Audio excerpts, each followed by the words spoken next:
folks who can't drink their water, who can light their water on fire, who can hear their wells percolating at night. And they looked at me to offer them some sort of solace, some sort of a lifeline to their life in a way of helping them.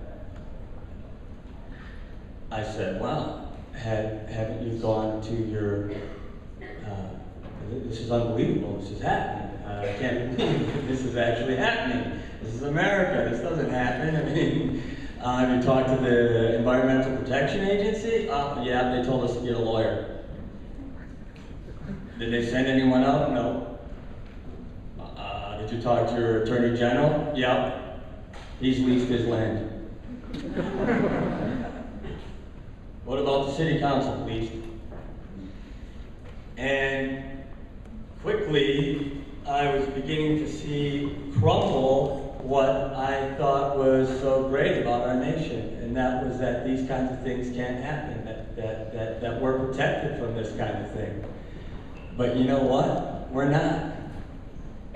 And so, ever since then, I've felt the need to go out and sort of stand up for those people. And that's why I'm here. And I mean, I don't know why you guys are here. I can sign some autographs afterwards. But I assume you're here because you want to learn about this. I'm telling you, nowhere that they've done this has been done safely. I'm not a person who wants to take money from people. You know, if you can do this and you can do it safely, then go ahead and do it. I know there's a lot of people in economic harm in this time, but it just hasn't. There hasn't been a credible study on it. And I say, you know, would you take your daughter to a red light district just because you're having hard times? No.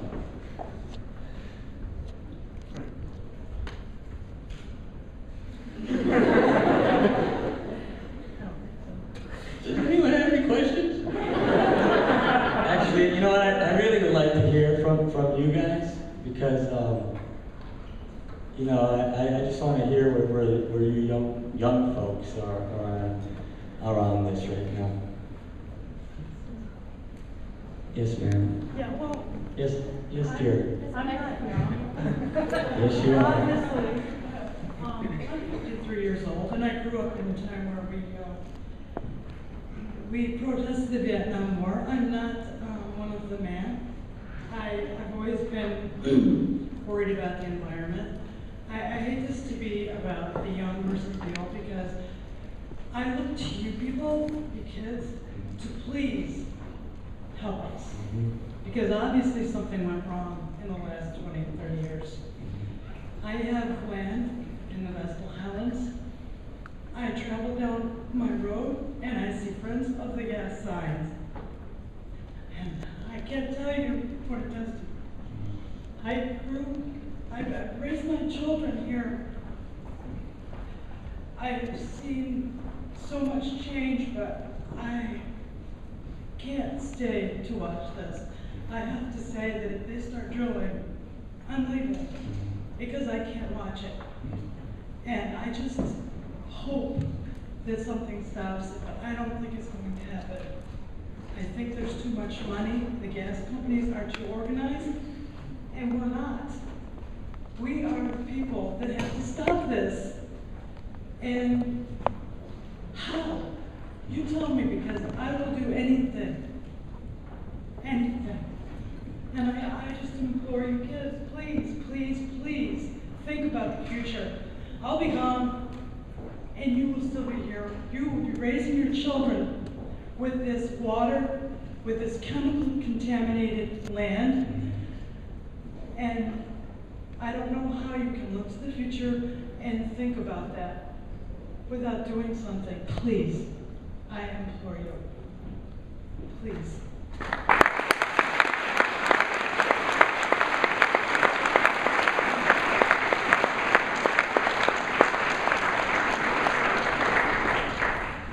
That's it. You guys, I don't know anything else that will be a greater threat to your world than this. Water is the baseline. It is the basic need of all life. It is what they're going to be fighting wars over. T. Boone Pickens said it himself, forget about gas, I'm buying up the water. This is what it's about. And it's happening so quickly. And you know what I'm saying is let's slow down. Let's slow down, let's study it, let's really find out what this is about. Let's take the time. It's going to be down there, it's been down there for a long, long time. It'll be down there for a long, long time after we're gone, and there might be a way in a couple more years to do it safely and to do it with easier and a more cheaper way, and it doesn't cost anybody any of their health or public health, and that just might be the way it is. But what we're looking at now, this is your energy policy for the next 30 years. Are we going to keep doing what we're doing? Are we going to just start mining and extracting another carbon? Or are we going to have a serious energy policy that takes us out of this insanity, which, how many people here believe in global warming? There's a lot of people who don't, though. Can you guys talk to those guys?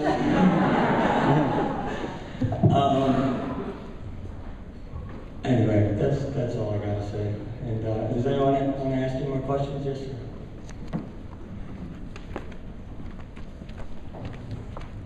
Hi, I'm studying to become an engineer with a minor in sustainability. And the one thing I always wonder is, do we realize how much electricity we use? We don't. And I mean, it took me a while because I used to get that little kid playing on his Game Boy recharging it all the time. And it took me a while until I got to the gym and I started, going on the bicycle and it just seemed like 80 watts. And I'm like, whoa, that's not a lot. And I know they're trying to find new process and they teach us this in engineering classes, find better ways, but we can't just find better ways because we'll just create more problems.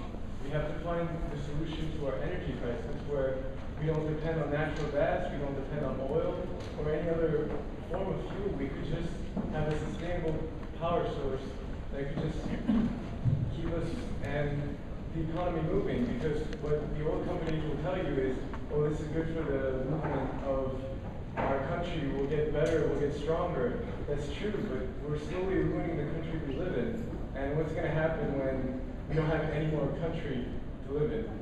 Are we going to just go away? Are we just going to, we're not part of the equation when they just figure all this math out. And that's not good. As I showed you, we've been ruining our country for hundreds of years. We've inherited more industrial pollution crap than you can shake a stick at. So that's why it's great. Students like you, figure out how to make our economy sustainable. Figure out how to do all these things in a non-polluting way. But in the short run, these gas companies want that $2 trillion. They want to drill, drill, drill. And they're going to unless we stop them. But it's really not that hard. A year ago, before so many people were involved, it was almost an impossibility to even think about delaying Marcellus Shale horizontal hydrofracking.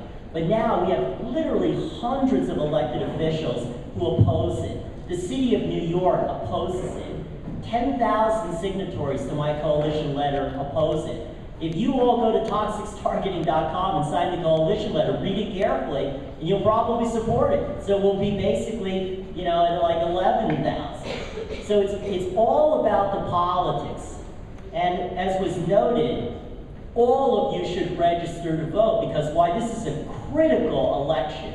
So number one, we don't have an incumbent governor. Okay, David Patterson, he's out of here. And the question is, who's going to be the next governor? So this is that moment of vulnerability where they are pandering for your votes. And so if you can nail them down, like if you see Andrew Cuomo, ask him how he's going to protect the sacrosanct waters of New York. How's he going to protect the major sources of water from this practice? And try to get in the ring with him and try to beat him up, try to nail his foot down. And that's what you have to do. And we're all going to be doing that between now and Election Day. So make sure you sign, get us your email, and we will teach you how to do this. And believe me, it is not that hard. I was born in 1954. My draft number was 13. 1954 was the first year they didn't draft for Vietnam. And so we did that as a matter of necessity. When you don't want to go to Vietnam, you'd be amazed how much activism you can generate on your own. When you have all those other people that think the war is unjust, you know, that's how we basically toppled it. We're going to do the same thing on Marcellus Shale. So we have all of you people here to help us, but you're not alone. We have literally tens of thousands of other people. We have citizens who have been working so hard here. And let me just point out, Barbara Fiala tried to get a $15.9 million leasing deal for public property in Broome County.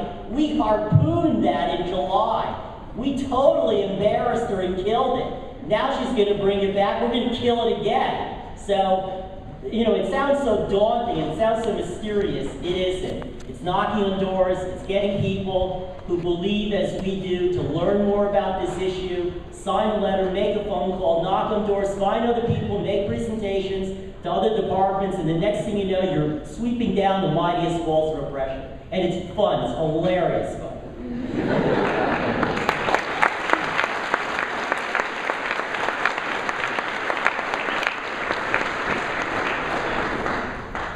I'm having a blast. And I have to say, it is kind of a bummer subject, but people are really, I mean, it's sweeping the state. I mean, it's huge. People are really doing stuff. And we did push through. We pushed through a moratorium on the Senate that they said was dead.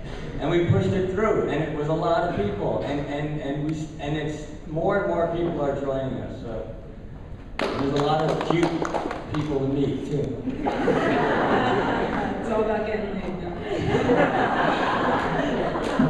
So, I just want to say, look, it's a downer subject. You know, it's really easy to get really weighted down. And that feeling of grief and pain and sadness, it's an important feeling to have and to, you know, acknowledge and recognize that that's in us right now.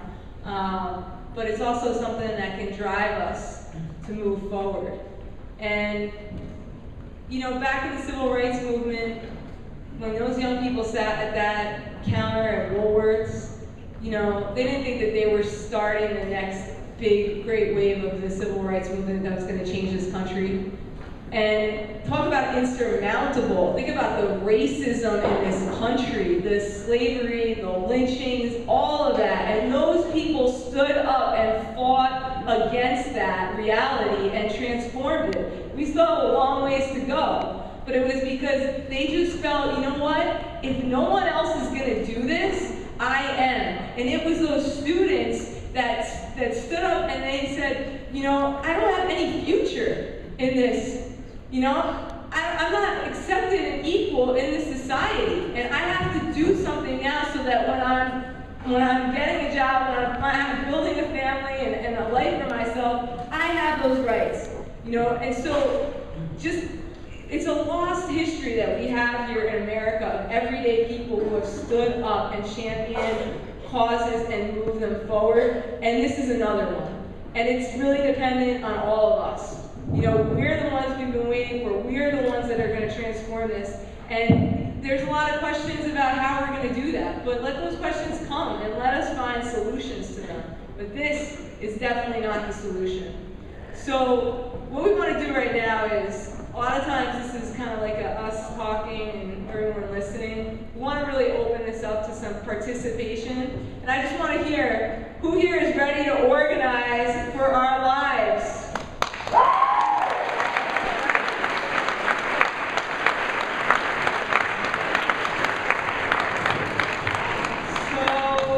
Kick it off. Turn to your partner, preferably somebody that you don't know, and we're going to do these 2-minute exercises. Just tell them why you came here tonight in a quick minute.